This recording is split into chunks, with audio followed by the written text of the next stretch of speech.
Secara spesifik dikaitkan oleh Allah dalam Al-Quran dengan perubahan sebuah bangsa. Dikisahkan dengan kisah pemuda Ashabul Kahfi. Ya. Terlepas dari jumlahnya yang didiskusikan oleh para ahli sejarah, dan Al-Quran juga tidak memastikan dengan detail berapa jumlahnya. Yang jelas pemuda itu oleh Allah Subhanahu wa Ta'ala dikisahkan dengan 4 karakter. Sebelum saya bahas 4 karakter itu, saya sedikit berikan gambaran bagaimana kondisi masyarakat saat para pemuda itu hadir. Pemerintahnya zalim, tidak memperhatikan masyarakatnya. Pemuda-pemuda ini ingin membela rakyat, maka mereka mendatangi dan memprotes kebijakan-kebijakan pemerintah yang ada pada saat itu. Alih-alih diterima protesnya, usulannya, yang terjadi justru pemuda ini dipersekusi sampai akan dibunuh. Mereka melarikan diri dan oleh Allah ditidurkan dalam sebuah gua. 350 tahun mereka ditidurkan oleh Allah Subhanahu wa Ta'ala. Begitu mereka bangun, ternyata mereka terkagetkan bahwa semuanya sudah berubah. Pada saat mereka mau belanja, ini mata uang yang 350 tahun yang silam. Ya, terus bagaimana sekarang kondisi masyarakatnya? Udah masyarakatnya sudah bagus, sudah bagus. Ya, pemerintahnya siapa sekarang? Oh, pemerintah yang zaman dulu memang dia zalim, tapi sudah berubah. Ditanyalah pemuda ini, gimana ceritanya? Kalau bisa terjadi ada perubahan. Masyarakat itu kemudian memberikan cerita bahwa perubahan ini karena kami terinspirasi dengan pemuda-pemuda yang sekarang entah kemana mereka. Ya. Kami punya tokoh-tokoh yang sekarang menjadi pemimpin-pemimpin kami.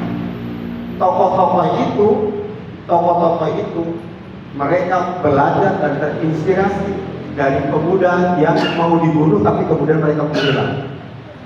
Entah mereka masih hidup atau mereka ini dibunuh oleh raja, kami ketahui.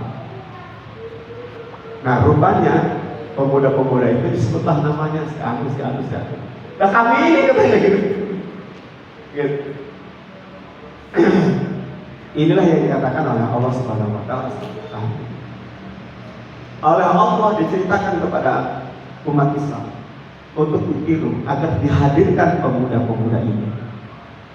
Pemuda yang peduli kepada rakyat, pemuda yang memperhatikan jalannya pemerintahan, yang menguasai, yang diberi amanat oleh Allah untuk mengelola negara.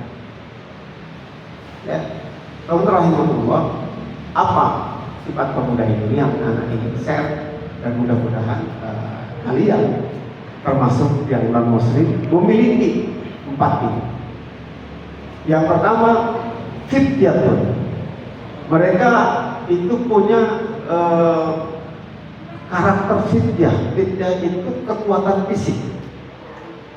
Badannya sehat, prima. Ya, maka disebut fityah. Maka walaupun usianya sudah 350 tahun ditidurkan, mereka disebut oleh Allah fityatun. Mereka tetap ada dalam kebugaran.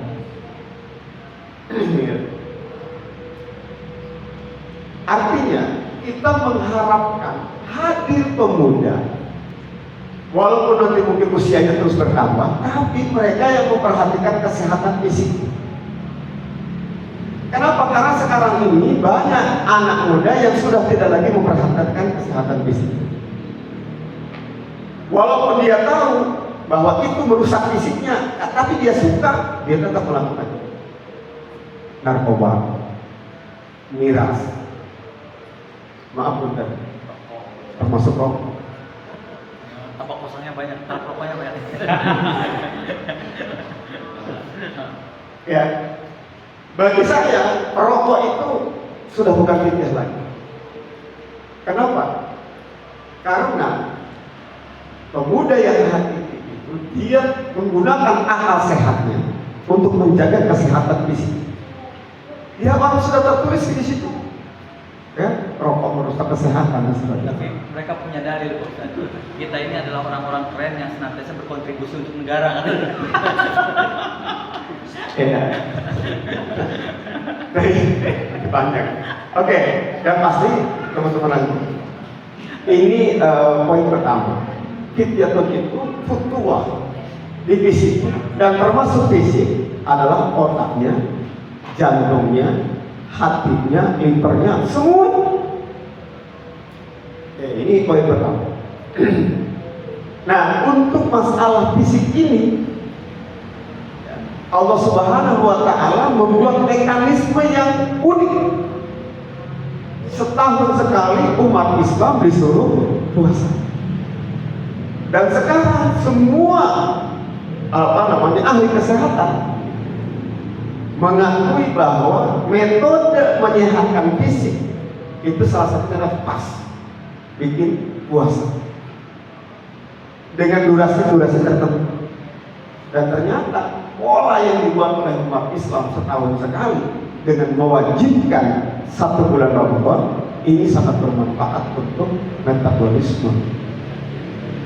Ya. Poin kedua, amanu bi rabbih. Orang yang punya iman.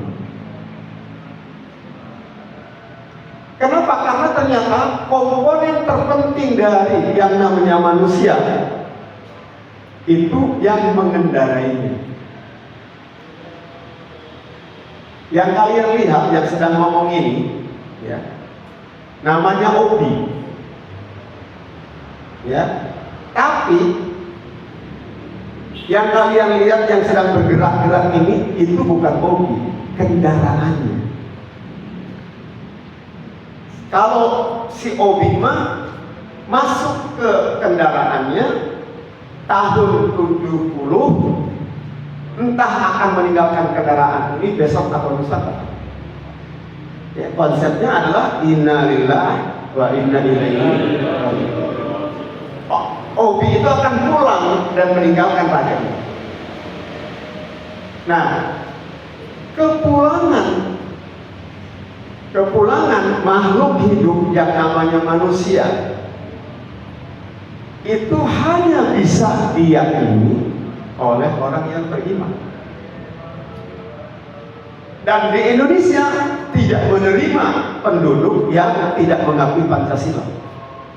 Di Pancasila itu ada sila ketuhanan yang Maha Esa, pengakuan terhadap adanya Tuhan, yang dimana manusia itu akan kembali kepada Tuhan. Untuk apa? Untuk mempertanggungjawabkan seluruh perilaku, termasuk perilaku merokok akan ditanya. Jadi kalau Anda ditanya, kenapa Anda merokok? Saya sedang bayar pajak kepada pemerintah. Oh, bagus, dapat pahala. Ya. Kalau memang seperti itu, nanti kata malaikatnya, kenapa kalau kamu mau nyumbang negara, uangnya aja langsung kasih lihat ke negara, nggak usah pakai beli rokok dulu. Karena rokok itu jelas-jelas merusak badan yang saya titipkan untuk kamu pelihara. Ya, sudah dikasih O2, oksigen yang bersih, supaya masuk ke paru-paru. Itu yang menyehatkan. Oleh ente dikasih nikotin. Pagi-pagi udaranya seger, ente rokok, masuklah udara sudah kotor oleh nikotin. Lebih jahat lagi, saya di samping ente sedang menghirup oksigen yang bersih untuk paru-paru saya. Kenapa ente kotorin? Ente telah melanggar hak asasi manusia. Yang merokok itu melanggar hak asasi manusia.